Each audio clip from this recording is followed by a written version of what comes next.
NSUT से better बोलूँगी मैं DTU को।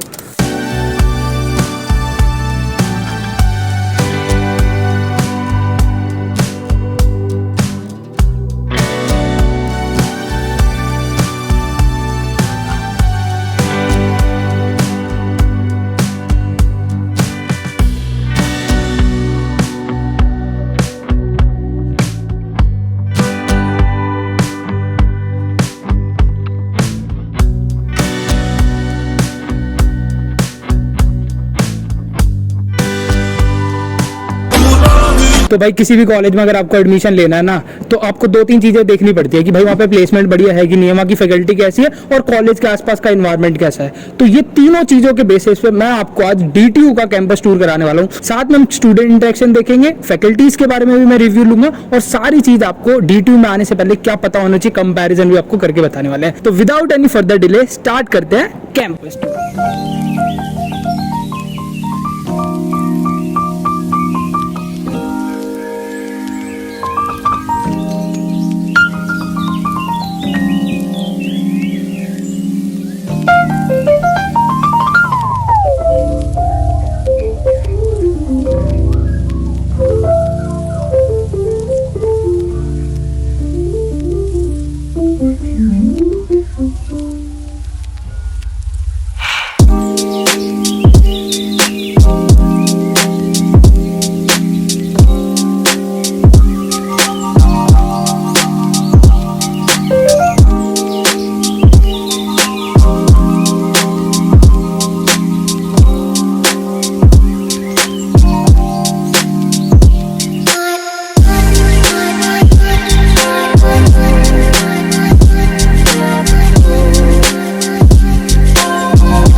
तो आज हमारे साथ DTU के जूनियर जो हमें अपनी ब्रांच और कैसा उनका एक्सपीरियंस रहा बताएंगे। तो भाई अपना नाम और ब्रांच बता दें। हर्ष environmental first year.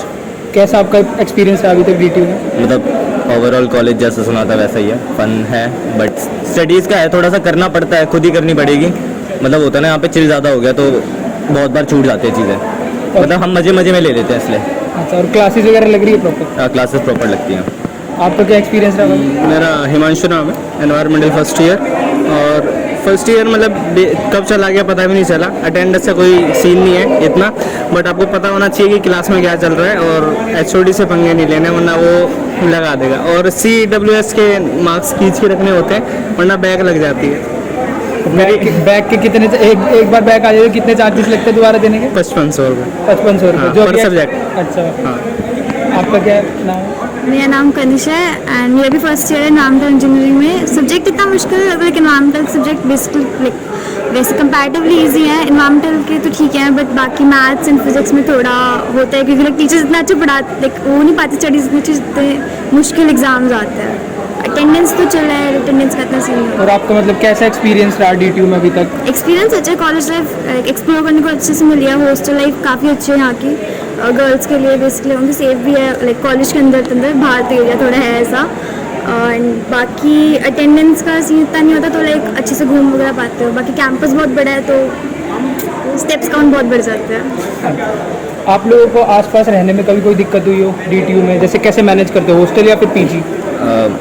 Day scholar. Day scholar. मैं भी डे स्कॉलर ही हूँ। और आप हॉस्टल में?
तो आज हमारे साथ है कुणाल भाई और ये इनके JW इन्होंने दिया है और ये अपनी परसेंटाइल बताएंगे और ये DTU में पूछने आए थे कि इनका एडमिशन हो सकता है कि नहीं।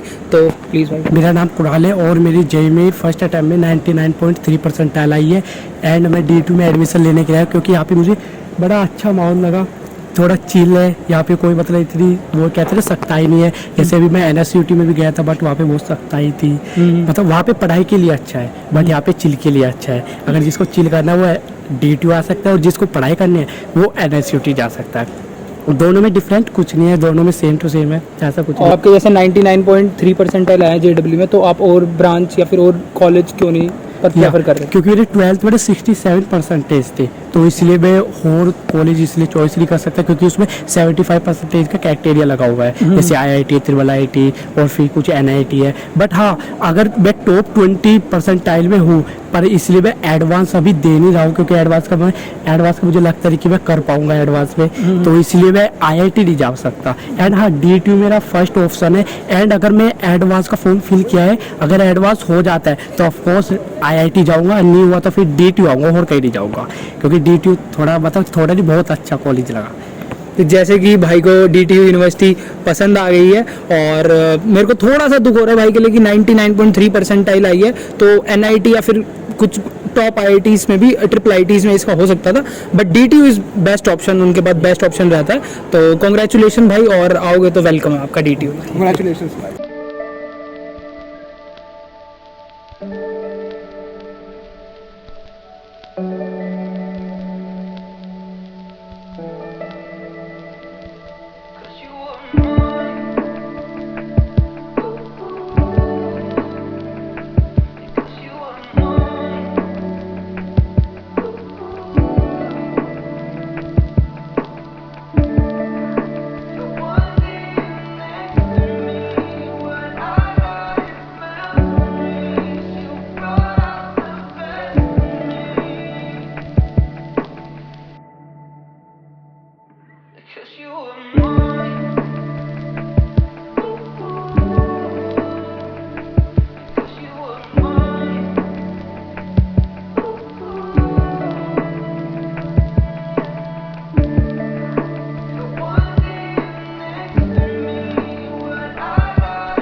तो अब हमारे साथ है DTU के सेकंड ईयर के स्टूडेंट, तो ये अपना एक्सपीरियंस बताएंगे कैसा इनका अभी तक रहा। तो भाई अभी 2 साल हो गए हैं, सही चल रहा है अभी तक तो।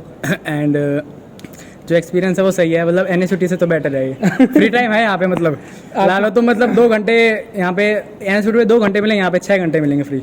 आपकी कौन सी ब्रांच है? मेरी EC ब्रांच है भाई। हम यहाँ सब EC ब्रांच है भाई। EC ब्रांच के साथ सबकी आपकी EP है? ये अपना भाई है भी। और आपका एक्सपीरियंस कैसा है, मतलब यूनिवर्सिटी को लेके कैसा भाई यूनिवर्सिटी बढ़िया है भाई, जो फेस्ट वगैरह टीचर्स वगैरह यहाँ पे सारे ऑलमोस्ट चिल हैं, कुछ हैं जो हर जगह होते हैं, और बाकी बात अभी सेकंड ईयर कंप्लीट हो गया है और सब कुछ बढ़िया ही चल रहा है।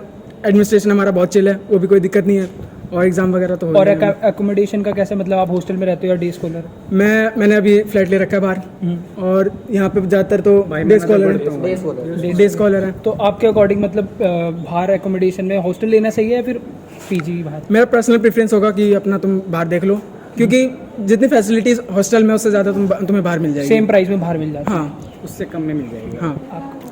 मैं तो डे स्कॉलर हूँ, मेरा 2 किलोमीटर तो दूर घर है यहाँ से। अच्छा।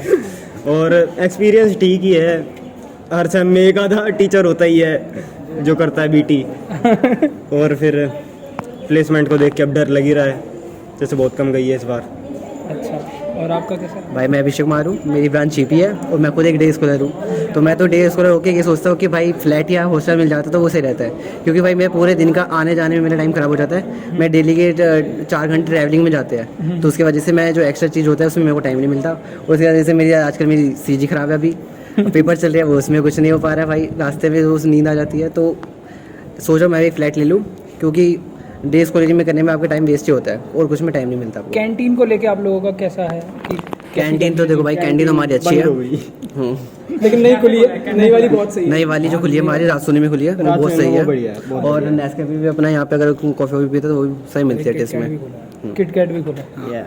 मेरा नाम हिमांशु है, सिविल इंजीनियरिंग से सेकंड ईयर स्टूडेंट। एक तो मैं यही कहना चाहूँगा भाई, डे स्कॉलर मत लेना।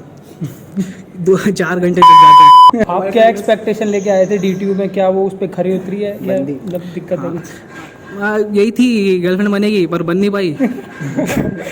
12 तक भी ऐसी रहे और अभी भी ऐसे ही हैं। रेशो है ही नहीं बिल्कुल, मतलब बिल्कुल ratio क्या नहीं, मतलब है तो इतना तो ज़्यादा नहीं है। इतनी कंगाली शांति के नाम पे हमें लड़का सो हेलो एवरीवन, मेरा नाम है Utkal and I am from EC branch. जैसे कि भैया ने पूछा कि एक्सपीरियंस कैसा रहा टिल सेकंड ईयर। अभी मेरा सेकंड ईयर ओवर हो रहा है, आज लास्ट डे था हमारा सेकंड ईयर का। So after month we will be in the third year. अभी तक आपको स्टार्टिंग से मैं बताऊं कि एज इन द एकेडमिक्स में बता दो। हाँ, एकेडमिक्स मैं आपको शेयर करना चाहता हूँ। जैसे फैकल्टीज़ है वो अपना जितना भी कोर्स पूरा होता है वो एकदम कंप्लीट करते हैं। थिंग इज़ दैट आप अगर नोट्स को फॉलो कर रहे हो और जो भी उनकी प्रिस्क्राइब्ड बुक्स है वगैरह वो सब कुछ, then you will be perfect in the up to the mark of the average जो भी क्लास की जा रही है। बट मैं एकेडमिक्स में वीक हूँ थोड़ा, क्योंकि मैं उस पर टाइम नहीं देता, फोकस नहीं करता। ये नहीं चीज़ कि मैं पढ़ नहीं रहा, मतलब पढ़ ही नहीं रहा, ये चीज़ ही है। मतलब और चीज़ों पे भी हाँ, बहुत चीज़ों पे फोकस कर रहा हूँ। जैसे वोकेशनल एक्टिविटीज़ काफ़ी है, जैसे स्पोर्ट्स हो गया, बैडमिंटन हो गया, उस पर मैं वीकली आ जाता हूँ यहाँ पर खेलने के लिए। एंड जो भी कल्चरल इवेंट्स होते हैं उसके अंदर काफ़ी मैं इंडल्ज हूँ, क्योंकि मुझे सबसे बेस्ट चीज़ ये लगती है networking is over than academics. आप एकेडमिक्स तो कभी भी बूस्ट कर रहे हो, वो आपकी IQ लेवल है, बट आपको पर्सनैलिटी वो बूस्ट करता है जो आपकी नेटवर्किंग होती है। यहाँ पर आप किसी से बात करना जानते हो, किसी भी सिचुएशन के अंदर आप उसको टैकल करना चाहते हो। बाकी बढ़िया experience overall. High cut off रहती है DTU की।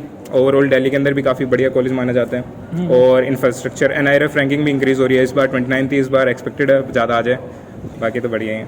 तो मेरा ये था, पूछना भी चाह रहा था कि कई चीज़ें जैसे प्लेसमेंट होती है, सोसाइटी होती है, स्पोर्ट्स होता है, बच्चे उसको भी देखते हैं कि यार एकेडमिक्स के अलावा क्या ये चीज़ें हमें मिलेगी कि नहीं मिलेगी। तो आप लोगों का क्या एक्सपीरियंस रहा है, मैं चाहूँगा मिक्स बताएं। स्पोर्ट्स के अंदर भी ऐसा है कि हो जाता है बच्चों का, मतलब जिन अब भाई है स्पोर्ट्स की उसके अंदर ही है, सोसाइटी के अंदर ही है, तो इनसे कांटेक्ट करके हम जा और सकते हैं। सोसाइटीज़ क्या रहता है? सोसाइटीज़ का यही है भाई हाँ, है आप लोगों सबसे में से किसी ने सोसाइटी ज्वाइन कर रखी है? हाँ, तो कुछ एक्सपीरियंस बताना चाहो। सोसाइटी का यार ये सीन है, मतलब कनेक्शन बनते हैं एंड जो PO आ रहा था वो मिल जाता है हमें class end of the society में, तो बढ़िया रहता है।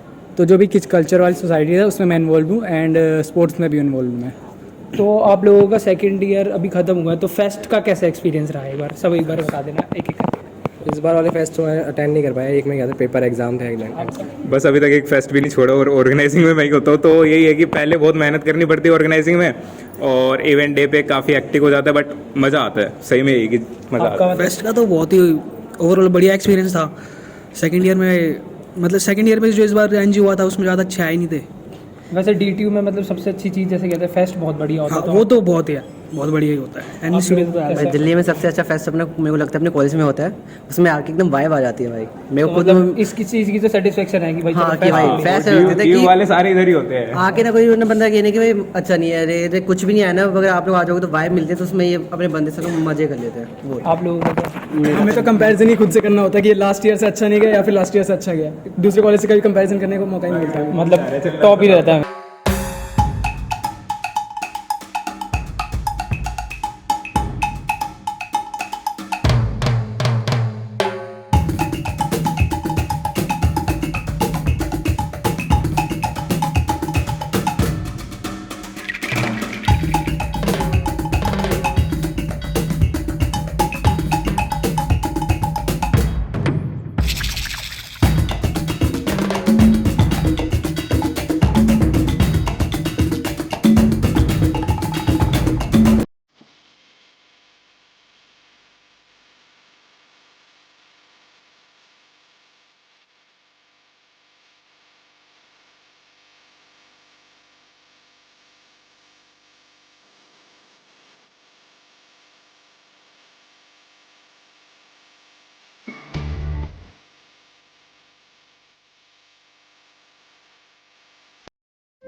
तो जो बच्चे DTU को टारगेट कर रहे हैं MSc के लिए, तो मैं खुद MSc डिपार्टमेंट से हूँ और ये दोनों भी MSc डिपार्टमेंट से ही है, हम तीनों केमिस्ट्री डिपार्टमेंट से हैं। तो हम आपको गाइड करेंगे, जैसे कि हमारा अब 1 साल कंप्लीट हो गया है, आज लास्ट एग्ज़ाम था, तो कैसा हमारा एक्सपीरियंस रहा है एंड प्लेसमेंट के बारे में थोड़ा मैं आपको बताऊंगा, और NSIT से कंपैरिजन DTU को और DU से, तो ये सारी चीज़ें हम आपके साथ शेयर करेंगे। तो मेरा नाम विपिन है, मैं भी केमिस्ट्री से ही हूँ, MSc केमिस्ट्री से, और CUET दिया था हमने यहाँ आने के लिए, तो मेरे ठीक ठाक नंबर थे CUET में, तो मेरे को एडमिशन हो गया। मैंने BSc DU से करी है, और यहाँ पे काफ़ी कुछ डिफरेंट है कल्चर में, कि लैब्स वगैरह भी डिफरेंट है यहाँ पे, और टीचर्स भी सपोर्टिव हैं, पर 1-2 ऐसे हैं जो सपोर्टिव नहीं होते हैं, तो जो हर जगह मिल जाते हैं आपको। हाँ। तो यहाँ पे जो आपको एडमिशन है वो CUET के बेसिस पे मिलेगा, CUET PG। अगर आपके 50% के अराउंड है, 50 से थोड़े से कम है तो भी चल जाएगा, तो आपको यहाँ पे एडमिशन मिल जाएगा। 50% जितने भी आपका हुआ है 50% के अराउंड आपको मिल जाएगा एडमिशन। और अगर आप कैटेगरी है आपकी रिजर्व कैटेगरी, तो उससे कम में भी आपको यहाँ पे एडमिशन मिल जाएगा। अब कंपैरिजन करूँ भाई DTU और NSIT से, तो आप कुछ बताओगे DTU और NSIT के बारे में क्या फ़र्क रहेगा?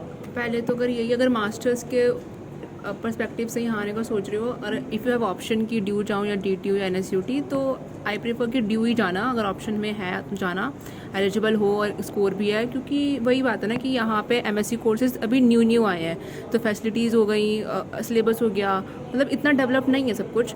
तो पर DU क्या है, वो शुरुआत से पुराना डिपार्टमेंट है, तो ऑब्वियसली वहाँ पे ये एडवांटेज है हर चीज़ का। तो अगर ऑप्शन है तो DU जाना, अगर नहीं होता तो DTU भी ठीक ही है, NSUT से बेटर बोलूँगी मैं DTU को। तो I will rank like first DU, then DTU, then NSUT। Harsh भाई मैं बताता हूँ डिफरेंस एक दो, कि कैसे DTU और NSUT में तो ये फ़र्क है कि NSUT में अटेंडेंस का बहुत ज़्यादा सीन होता है, कि अगर किसी का 75 से कम अटेंडेंस है तो उनको या तो पेरेंट्स को बुला लेते हैं, या उनको पेरेंट्स को बुला लेते हैं, या फिर उनको अंडरटेकिंग फॉर्म सबमिट करना होता है, या एफिडेविट बनवा के देना होता है, कि हम भी कर देते हैं, हाँ रिटेन कर देते हैं। तो उसके लिए तो क्यों अंडरटेकिंग मांगते हैं, और अंडरटेकिंग भी सिर्फ एक सेमेस्टर में यूज़ कर सकते हैं हम, 1 साल के लिए। ये नहीं है कि पहले सेमेस्टर में भी है वो अंडरटेकिंग दे रही है, दूसरे सेमेस्टर में अंडरटेकिंग दे रही है। बाकी लैब्स का भी वो यही है कि वहाँ पे जैसे भी बहुत ज़्यादा वाइवा वगैरह एग्जाम्स होते हैं, जितनी बार भी हम फाइल वगैरह चेक कराते हैं, हर टाइम पे वाइवा वगैरह एग्जाम्स होते हैं, जो कि यहाँ नहीं है। तो ओवरऑल ये है कि भाई अगर तुम्हें DTU और NSIT या DU मिल रहा है, देखो DU मिल रहा है तो DU की तरफ जाना, क्योंकि रिसर्च, अगर आप रिसर्च फील्ड में जाना है तो DU बेटर है, वहाँ की लैब्स बेटर है यहाँ से। और अगर आप प्लेसमेंट के पर्सपेक्टिव से देख रहे हो, या फिर आपको है कि यार ज़्यादा मेरे को प्रेशर ना पड़े, थोड़ा अटेंडेंस का चक्कर ना हो, तो DTU में आप आ सकते हो, ठीक है। लेकिन फर्स्ट प्रेफरेंस DU को ही रखना, उसके बाद अगर आपके आ रहे हैं नंबर तो DU की तरफ जाओ। लेकिन ऐसे नहीं कि पहले आपको DTU मिल रहा है उसके बाद चेंज करके DU में जा रहे हो, यार मतलब डिसीजन पक्का कर लेना, क्योंकि यहाँ पर फीस रिफंड का भी बहुत चक्कर रहता है। तो और बात रही प्लेसमेंट की, तो प्लेसमेंट यहाँ पे है, अगर आपके स्ट्रेंथ 50 की स्ट्रेंथ है तो 1/4 स्ट्रेंथ लगा लो कि वो प्लेसमेंट के लिए एलिजिबल हो सकते हैं, जैसे FITG, आकाश, इस तरह की कंपनीज यहाँ पे भी आती हैं। और टीचर्स को लेके जानवी आपको बताएगी। टीचर्स में क्या है, लाइक DU में और यहाँ पे अगर एक एडवांटेज DTU को मैं बताऊँ तो ये है कि यहाँ के टीचर्स आप बहुत ज़्यादा फ्रेंडली हैं और मतलब ऑलवेज रेडी हैं फॉर हेल्प यू आउट। पर DU में क्या है कि सब मेजॉरिटी ऑफ टीचर्स ऐसे हैं कि आप उनके पास रीच आउट नहीं कर सकते, इफ़ यू नीड दैम, आपको लाइक थोड़ा सा गैप हो जाता है। बट यहाँ पे ऐसा नहीं है, आप टीचर्स से कभी भी कनेक्ट कर सकते हो और they are ready any time, like वो कभी भी आपके मैसेज को रिप्लाई कर देते हैं, रात हो या दिन हो। पर DU में ऐसा नहीं था, तो ये तो एडवांटेज है DTU की। और इसमें एक चीज़ मैं और ऐड करूँगा कि भाई अगर आप मास्टर्स कर रहे हो केमिस्ट्री से, फिज़िक्स से या किसी से भी कर रहे हो, तो यार मेक श्योर कि आपका उसमें इंटरेस्ट हो। आप जिसमें भी मास्टर परस्यू कर रहे हो, ये नहीं कि यार चल ये मिल रहा है ये ले लेता हूँ, वहाँ वो दिक्कत हो जाती है। क्योंकि यार अब मान लो यहाँ पे कुछ चीज़ें हैं जो कुछ काफ़ी कॉम्प्लेक्स होती हैं, और अगर आपका इसमें इंटरेस्ट नहीं है तो फिर नहीं कर पाओगे। और री आ गई तो एक पेपर के अब एक्सटेंड होकर 7,500 रुपये लेते हैं एक पेपर को दोबारा देने, और वो बहुत टफ होता है, ठीक है। तो सारी चीज़ें देख के करना कि भाई अगर इंटरेस्ट का ही सब्जेक्ट लेना। और अगर आप DTU आते तो वेलकम है आपका, केमिस्ट्री डिपार्टमेंट हो या कोई भी डिपार्टमेंट हो, वैसे कोई भी दिक्कत नहीं है। फेस्ट को लेके बढ़िया कॉलेज है, कैंपस इतना बड़ा है तो कोई दिक्कत नहीं है। नियरेस्ट मेट्रो की बात करो तो समयपुर बादली नियरेस्ट मेट्रो है, वहाँ से रिक्शा लेके सीधा आप आ सकते हो। हॉस्टल और PG का बताऊँ तो भाई PG भी रह सकते हो, हॉस्टल भी रह सकते हो। गर्ल्स के लिए कहूँगा कि हॉस्टल ले लेना, और बॉयज़ को कहूँगा कि आसपास PG ले लेना, क्योंकि वहाँ पे सही हो जाता है, पास में ही PG मिल जाता है, थोड़ा और फैसिलिटीज़ मिल जाती है।